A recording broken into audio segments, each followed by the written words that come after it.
What's up, everybody? This is Marty McFly on Rewind That. On today's show on the playback, we're going to find out, did they really say that or no? I've got the footage and I hold everyone accountable. Stay tuned. Yeah, today it's Jamal's channel. Pop your collar, player. I done got some cash apps. I'm feeling fly. I'm feeling smooth. We doing things differently around here. You hear, player? Marty, hit me with that fly music. Oh yeah. Support the channel, subscribe, dig it. A player gotta stay fly. Hit them cash apps. Let's go. Come on, player. Roll that video. Look, first things first, I just want to address something that you said earlier. That have I traveled? And I'll admit it wholeheartedly. Never been off of North American soil. Stop the record. And rewind that. But something that I will say to a majority, if not, for the most part, mostly all of these passport brothers, how many of you guys have actually been married to a woman from overseas? I have my first wife. Okay? She wasn't an American citizen, so when you got your shit together, those women come to you. They don't have a problem getting over here. They got their shit together. They educated, they don't need you, whatever. They just want you because of who the hell you are. So if you got to go over there looking for them, you done already lost. Now, I will agree with you on this. If you are in certain circles and you're in there, you're about your business, you are absolutely right. You're not going to be meeting women when you go over there. You're not going to be meeting them, you know what I'm saying, in the tourist side of town. You're not going to be meeting them through through prostitution rings and all of that. You're going to be invited to dinner, you know what I'm saying, by her father, you know what I'm saying, her brother, you know what I'm saying, family sponsor, something like that. Like, you're just going to be in those circles. But the same rules actually apply in the States. That applies like that everywhere in the world. That goes for Western civilization and everywhere else. If you're making moves and you're in certain circles, you're going to be privy to more things. So the thing is, I want to know, why are these dudes so willing to go do business like you're doing business over there? Because I respect what you're doing, my brother. I respect what you're doing over there. You're telling me you going over there to network, everything. Women are going to be a spoil of that war that you're fighting. You know what I'm saying? Women are a byproduct of that type of success, along with money, along with network, and along with legacy, along with everything else. You'll never get a disagreement with me on that. Where a majority of the passport brothers that I'm hearing that seem to have the largest voices on here are saying they are primarily going for women. That's it. They are primarily going for women. So if the issue is that women in the West or women in America or whatever are going to drain your resources, they're going to take everything from you, they're going to put you on child support, they got X amount of baby daddies, they don't want you, and all of this other stuff. I want to know how you're going to be able to go overseas and escape that without first making sure that you're the best person that you could possibly be. Making sure that your network is up, making sure that your money is right, making sure that you don't just have a job, you either have a career or you have your own businesses. You can actually go over into these other cultures and provide something, give something to the culture instead of just trying to take a woman. And that's it, because chances are, if you were a mark over here, like the first dudes I was talking about, chances are you're going to be a mark over there. It's no different. Just because these people speak with an accent doesn't mean that they think with an accent. They're not stupid. They can spot bullshit a mile away just like we can. Just like these chicks over here can. So it's no difference. So I get it. It's a lot easier to go over there. I think somebody said in the chat earlier, you know what I'm saying, hey man, getting finessed out of your money, hey, $300 just goes a longer, you know what I'm saying, a further way over there than it does over here. Absolutely. But the goal should be to just not be a fool that gets finessed out of your money. Like that should be the goal. You work on yourself. Look, a fool and his money was lucky enough to get together in the first place and probably will soon be parted. So I really don't see how people cannot work on themselves, put it all on a bunch of women that didn't want them anyway. That they claimed that they didn't want, put it all on them and just say, look, I'm going to stamp my passport, go over there, and then the problem's solved. No, the problem is within you. Solve it first. Get a mentality like you got right now.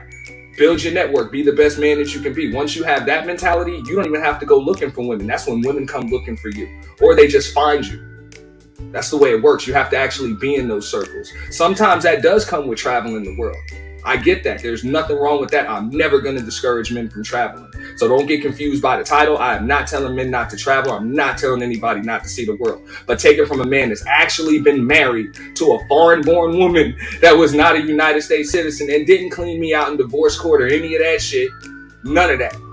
It's really no different than being married to an American woman, because I've been married to one of them too. It ain't no damn different. They all got the same damn wants, the same damn needs, and they don't respect a dude that cries like a bitch. So let's go. I mean, I don't really see that we have a disagreement, because clearly he's not talking about me personally. No, absolutely. Yeah, so what he's saying is what most people say to the worst of us.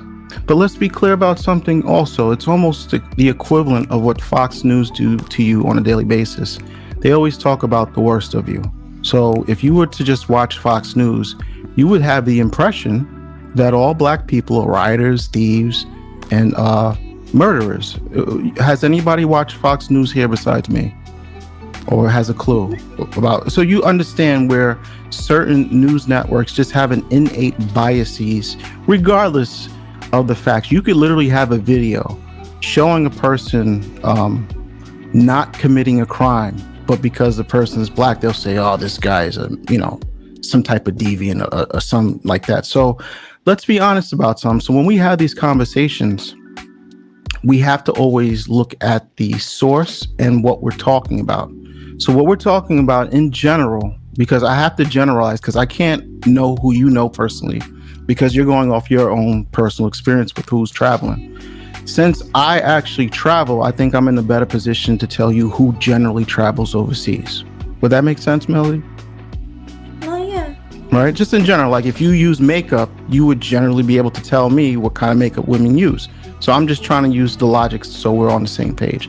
So just to understand something, when you travel, you're not an idiot.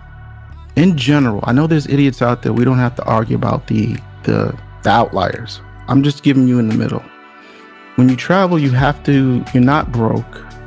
I can't speak towards everybody's health, but in general, guys that I know are not in the worst shape of health because they travel and want to be able to walk 10,000 steps without catching a heart attack. So in general, people who actually really been traveling tend to be older. That's why Austin Hollman's such a big sensation, because one, he's young. The guy's 23. Does everybody know that? Two, he doesn't fit the mold of what people have been told that travelers look like. And I'm gonna be honest with you. Most travelers who travel are not grotesque. I can't speak on the man's handsomeness. I will leave that to you, Melody. But what I'm saying is most people are average, right? Wouldn't you say that, Melody? Isn't this what Kevin Samuels said for 2 or 3 years? Most people fall within the 5 to 7 mark. Let's be honest. Let's be honest. You don't walk outside your house to see supermodels everywhere. So let's not even play that game.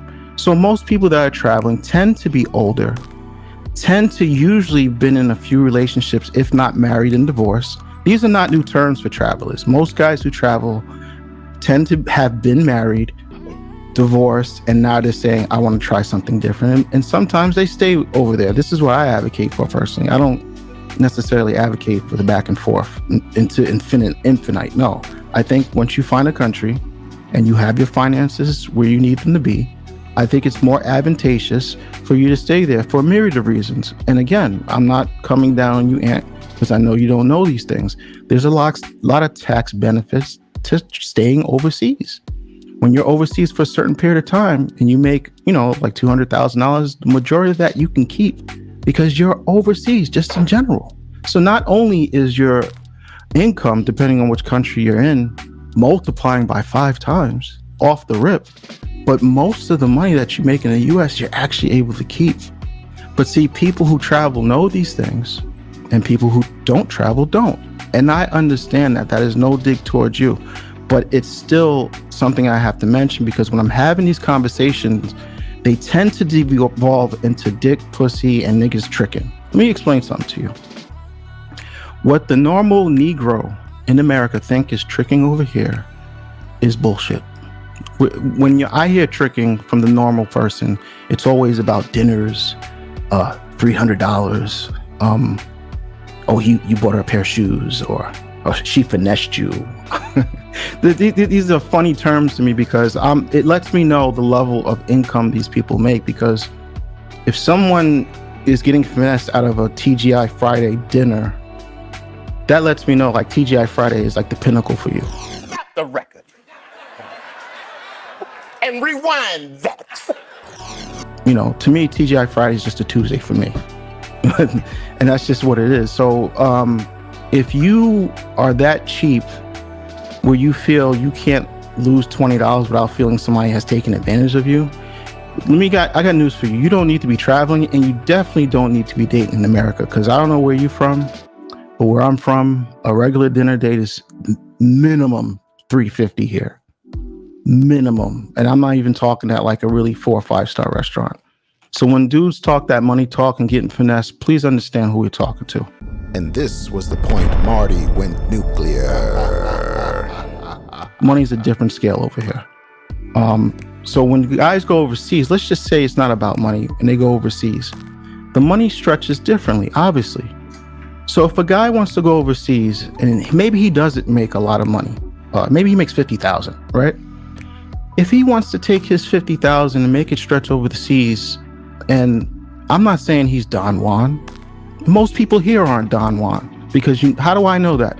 Because when I get to pulling receipts, nobody wants to pull their receipts real time. It's always, oh, I'm scared I'm gonna lose her. Oh, she might get mad at me. Well, motherfucker, I deal in abundance. I'm not scared of losing 10 bitches in one night. Don't matter to me. There's hundreds more where that came from. And I can only speak for myself. I know that everybody's not like this. Everybody don't got like that, and that's fine. But the reality of the situation is most of these people that are telling you, oh, you can date women here, I don't disagree with that. But what I say is show me what you're usually dating. I'm not expecting supermodels. Let's be clear. Like, look, I'm not that, elitism with the shit, but show me something. But when it comes down to it, listen, I see babies' mothers, stretched out stomachs, cigarette burns, and gunshots. Let's just call it for what it is, right? So even on that front, where we're saying, well, you could date a woman here. That's true. But what I'm saying, I'm a man of the world. I'm not just relegated to here. Maybe you are. And that's more of a you problem than me, because I don't know. When I came up in life, it was always told to me, a man of mystery, a man of the world is intriguing to women. A man who knows different languages and different cuisines and different tastes of wine. I mean, a lot of this shit that I'm saying is go over a lot of niggas' heads, and that's fine. But what I'm saying is experience matters, right? If you're experienced only in the four corners of your hood and you just do nigga shit and bump elbows at the corner store, well, that's good for you.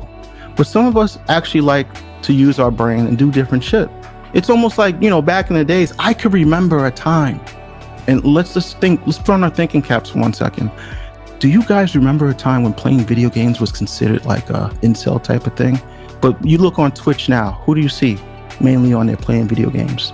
Who do you see? Everybody's playing video games. So just because everybody didn't catch on, that's not my problem. I've been playing games, since ColecoVision or Atari. Now video games is $1 billion industry. Is it my fault that it took the rest of you motherfuckers to catch up? Matter of fact, just a side note, me and Alonzo Hall, we talk about getting people insured because we've seen a few people die in this space, right? Now, they had GoFundMes. Isn't that interesting? So we're telling people to get yourself insured in case these things happen, so your entire family has generational wealth. But guess what? It hasn't caught on. But whose problem is that? Is that my fault that people are too stupid to understand what's good for them? So when we bring this back for traveling, I look at it the same way. I'm like, yeah, sure. People who don't understand new things, back like in the witch Salem trial when they used to burn witches at the stake and they used to do crazy dumb shit like that, I understand that comes with the territory. So when people get with these ridiculous questions and they just don't understand, I don't look down on them. I pity them in the sense that, man, I want to take, like for instance, even after this, what I would do with you, Ann, I would connect you with somebody and arrange a tour in Colombia just to go see the culture. Because I believe every man, before he's 50, I don't know how old you are. I'm not speculating.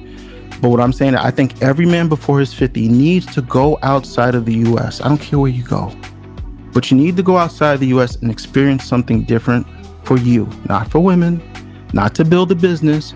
I think a good week outside the country for you, just go. Because what happens is this: once you go yourself, then you come back and then the conversation will be different. You're going to have a different perspective. There's no way you can't. Even if you never had sushi before, and I've taken women out to eat sushi for the first time, they start talking different. And that's just on a micro level. You see what I'm saying? So every man, in my opinion, needs to travel just to get some culture. They need to get out of this Western way of thinking, because we think the way that we move, like for instance, I'll just give you one little note before, because I don't want to take up all the time. Like I noticed when I go overseas, I noticed one thing that stood out to me more than anything else. The people there don't sit in front of their TVs all day and watch shows. And it kind of weirded me out. They have Netflix, they have Hulu, they have everything over there. These are not third world countries where there's people on dirt, dusty roads. And that's another thing. We would still think Africa is a terrible place according to the videos that they show. But anybody who travel knows, if you ever been to South Africa, they have some of the most technologically advanced cities, countries in South Africa. You would not believe it. Far beyond what we have here. You see what I'm saying? But what I'm saying is, that's what I recommend for everybody, just to go out, get some culture. And like I said, just to bring it back, most people don't sit in the house and watch TV. They go out, they meet people, they dance, they have a culture. Like for instance, certain countries, they shut the whole roads down and everybody from old to young goes out and bikes and runs, because they understand fitness is health as well, right? We don't have that really here in America. You see what I'm saying? So these are little things that you can experience. And then when you come back, you're going to have a different perspective. Now, will it completely change your mind? I don't know, because I don't know where your mind is at right now. But what I do know, you're heavily inexperienced in this field to be talking the way you do. And that's not to come down on you, but just put it to you like this. I don't know what you do for a living. That would be highly insulting if I came to your job and stood over you and told you how to do your job. And you've probably been doing it for 15 years and I've never even seen what you do. You would just feel highly insulted. Like, who the fuck are you to tell me anything about this, or to even have an opinion based upon what you've heard? I mean, at some point, the people just gotta go. Now, if you went and said, hey, I went to this area and I stayed here for a month and this is what I experienced, now you have a leg to stand on, whichever way that goes. But at least I could say, you know what? He has the nuts enough to go out and do it. And most people don't. And that's just the facts of the matter. I can't say as to why they don't. Everybody has their own excuse. But what I can say is either you do or you do not. There is no in between.